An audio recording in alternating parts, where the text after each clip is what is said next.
جب ایک بندہ اللہ کے بندوں کو اللہ کی طرف بلاتا ہے تو اللہ تعالیٰ کی طرف سے اس پر دو وعدے ہیں کہ اگر تم میرے دین کے مددگار ہو تو میں تمہاری مدد کروں گا باطل کے خلاف، اور تمہارے قدموں کا جمع دوں گا باطل کے مقابلے میں، وہ تمہیں تمہارے دین سے ہٹا نہیں سکے گا، تمہارے دین سے ہٹا نہیں سکے گا۔ اللہ نے اس کی قرآن میں شرط لگائی ہے، دعوت اللہ کو دین پر استقامت کے لیے شرط قرار دیا ہے۔ دعوت اللہ کو دین پر استقامت کے لیے بہت ضروری بات ہے، دعوت اللہ کو دین پر استقامت کے لیے شرط قرار دیا ہے، اور دعوت اللہ کو غیبی مددوں کے ساتھ ہونے کے لیے شرط قرار دیا ہے۔ اگر تم یہ شرط پوری نہیں کرتے تو پھر تمہاری مدد باطل کے خلاف نہیں ہوگی۔ کیا نتیجہ نکلے گا؟ نتیجہ یہ نکلے گا کہ مسلمان دین پر وہاں تک چلے گا جہاں تک اس کے دین میں کوئی رکاوٹ نہ آئے، اور مسلمان اللہ کے احکام وہاں تک پورا کرے گا جہاں تک اسے اپنی دنیا کا نقصان نظر نہ آئے۔ جہاں دنیا کا نقصان نظر آئے گا وہ دین کے اتنے حصے کو چھوڑ دے گا، دین کے اتنے حصے کو چھوڑ دے گا۔ وہ یہ کہے گا کہ حالات، ماحول، قانون، حکام، اکثریت غیروں کی ہے، ہم اقلیت میں ہیں، ہم قانون کا مقابلہ نہیں کر سکتے، ہم قانون کا مقابلہ نہیں کر سکتے، لہذا اتنے دین پر چلو جتنے دین پر چلنے کی تمہیں قانون اجازت ہے۔ یہ ہے دین کا خسارہ، یہ ہے دین کا خسارہ، جس کو اللہ نے قرآن میں یہ کہا ہے کہ ہر زمانے کے لوگ خسارے میں ہیں سوائے ان لوگوں کے جو ایمان لائیں، خود اعمال صالحہ کریں، دوسروں کو ایمان پر آمادہ کریں اور دوسروں کو اعمال صالحہ پر آمادہ کریں۔ کیونکہ جب باطل مقابل پر آتا ہے مسلمان کے تو اللہ رب العزت صرف ان مسلمانوں کو باطل کے خلاف کامیاب کرتے ہیں جو دوسروں کو ایمان اعمال صالحہ پر آمادہ کرنے والے ہوتے ہیں۔ یہ ہے قرآن کی آیتوں کا اصل مطلب اور مفہوم، یہ ہے کہ اللہ تعالی باطل کے مقابلے پر خود آ جائیں گے، اللہ تعالی باطل کے مقابلے پر خود آ جائیں گے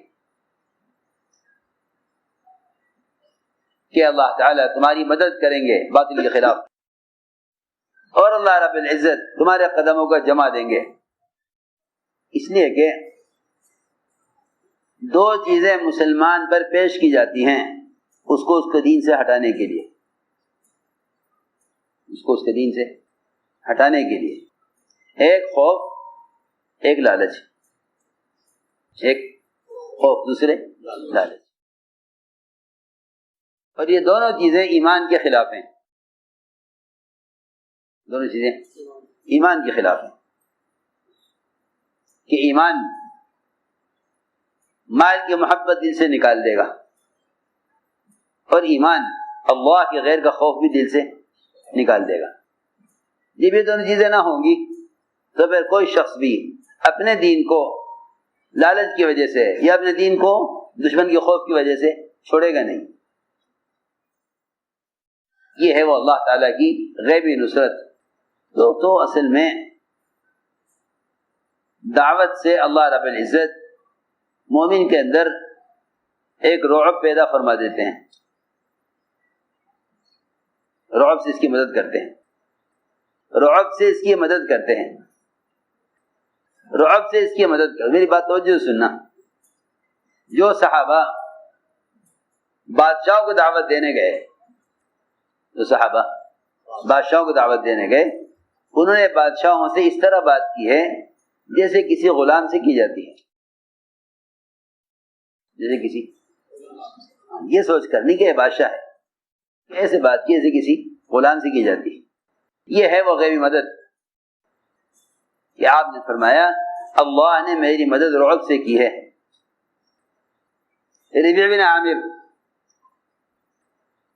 انہوں نے بادشاہ سے ملاقات کے لیے، اس کو دعوت دینے کے لیے سفر کیا۔ لوگوں نے کہا بادشاہ کے کہ بادشاہ سلامت تو آپ کو براہ راست نہیں مل سکتے، آپ ہمیں بتلائیے، ہم آپ کا پیغام بادشاہ تک پہنچا دیں گے۔ میری بات توجہ سننا، کسی ذریعے سے پیغام پہنچانا دعوت نہیں ہے، کسی ذریعے سے پیغام پہنچانا دعوت نہیں ہے۔ تنظیمیں تو ہو سکتی ہیں، دعوت نہیں ہے۔ دعوت تو خود جا کر دعوت دینا ہے۔ یہی وجہ ہے کسریٰ کو دعوت دینے گئے، کسریٰ کے لوگوں نے کہا کہ آپ کا پیغام ہم پہنچا دیں گے۔ شجاع بن وہب نے کہا نہیں، ہم آپ کے ذریعے پیغام نہیں بھیجیں گے، ہم بادشاہ سے خود بات کریں گے۔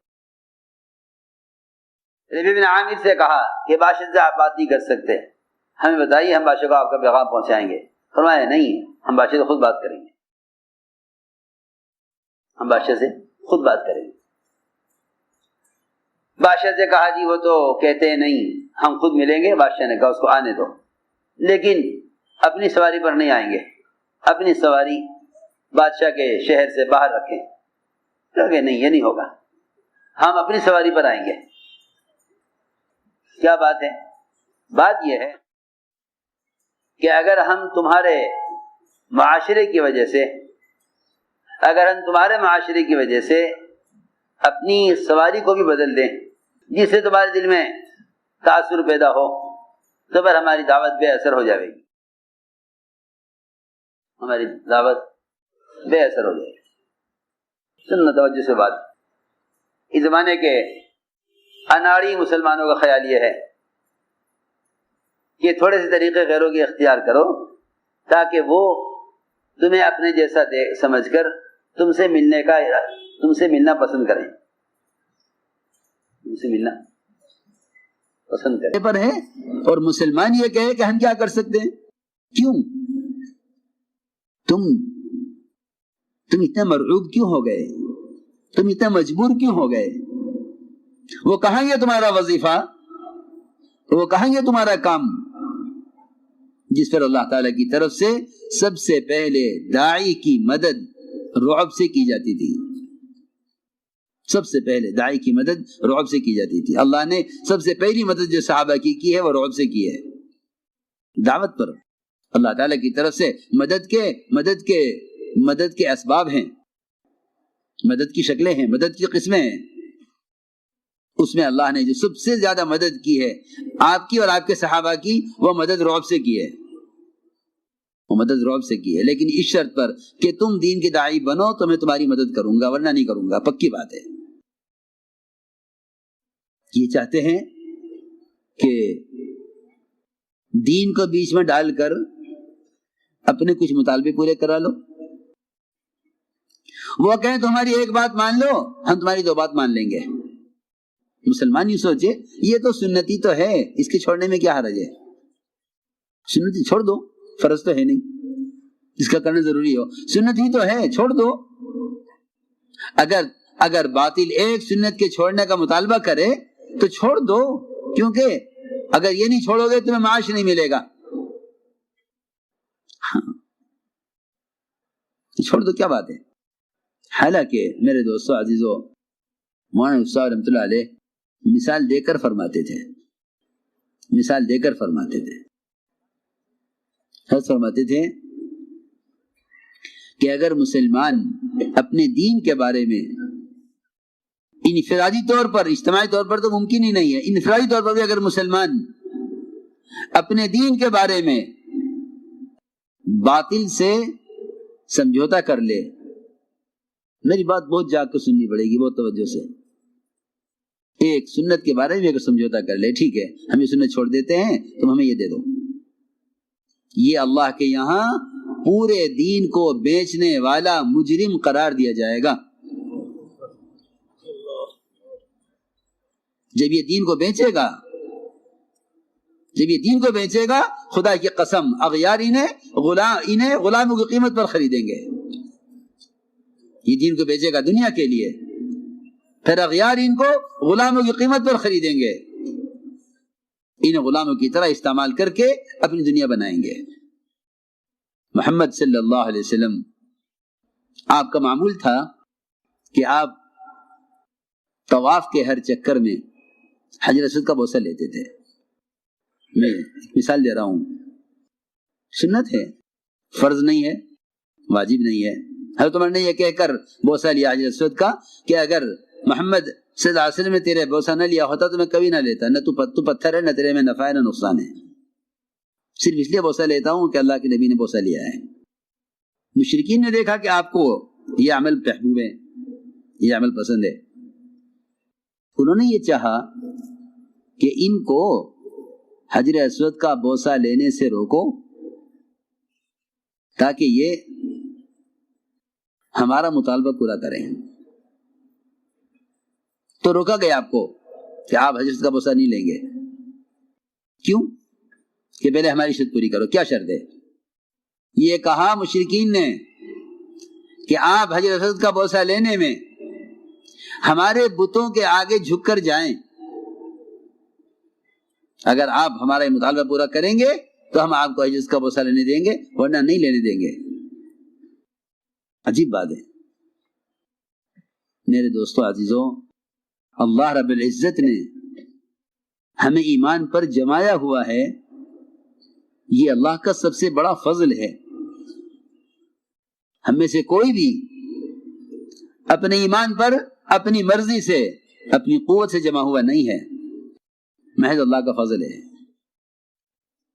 کیونکہ دنیا میں ایمان اللہ کے فضل کا مظہر ہے اور دنیا میں کفر اللہ کے استغنا کا مظہر ہے، اور آخرت میں جنت اللہ کے فضل کا مظہر ہے اور آخرت میں جہنم اللہ کے استغنا کا مظہر ہے. یہ سمجھنے کی بات ہے. جی ہاں، دنیا میں ایمان پر قائم رہنا یہ اللہ کا سب سے بڑا فضل ہے. چنانچہ حضور اکرم صلی اللہ علیہ وسلم سے یہ مطالبہ کیا کہ ہم آپ کو حجر اسود کا بوسہ نہیں لینے دیں گے جب تک آپ ہمارے بتوں کے آگے سے جھک کر نہیں جائیں گے. آپ صلی اللہ علیہ وسلم کو اس میں کوئی شک نہیں کہ انبیاء علیہ السلام تو ہر گناہ سے معصوم ہیں. شرک تو کوئی تصور نہیں کر سکتا کہ انبیاء کے ساتھ شرک کا تصور بھی ہو انبیاء کو، کیونکہ وہ اللہ کی توحید کو قائم کرنے کے لیے بھیجے گئے ہیں. لیکن آپ کو ہلکا سے خیال آیا بغیر دل کے ارادے کے، اگر ان کو صرف خاموش کرنے کے واسطے سر سے اشارہ کر دیا جائے تو کیا حرج ہے؟ یہ خیال آیا بغیر دل کے ارادے کے، بغیر دل کے ارادے کے. اور یہ خیال آپ نے پکایا نہیں، آ کر گزر گیا. اللہ نے فرمایا وَلَوْلَا أَن ثَبَّتْنَاكَ لَقَدْ كِدتَّ تَرْكَنُ إِلَيْهِمْ شَيْئًا قَلِيلًا.